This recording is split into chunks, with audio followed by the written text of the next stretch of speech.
Polda Metro Jaya mengungkapkan kronologis dan motif penganiayaan yang berakhir dengan kematian seorang balita yang dianiaya hingga meninggal dunia oleh kedua orang tuanya di kawasan Tambun, Bekasi, Jawa Barat.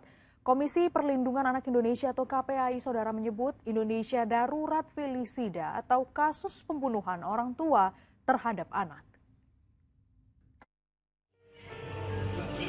Aksi kejam penganiayaan hingga menyebabkan seorang balita tewas terjadi pada Minggu malam 5 Januari lalu.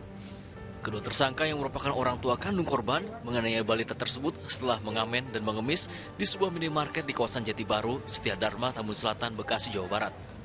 Motif daripada para pelaku melakukan perbuatan,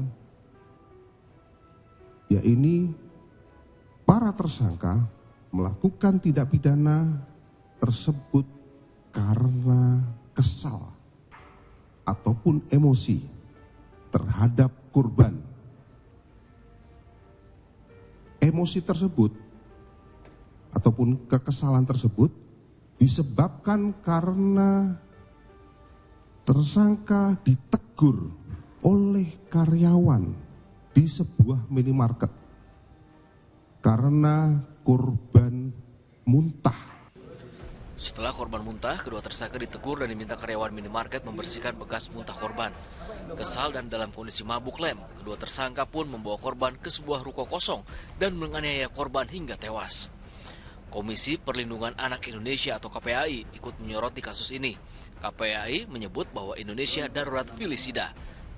Felisida merupakan kasus pembunuhan terhadap anak yang dilakukan oleh orang tuanya sendiri. Indonesia itu sudah darurat felisida, Pak. Jadi KPAI sudah melakukan kajian sejak tahun yang lalu. Setiap bulan ada 5-6 yang kasus yang sama.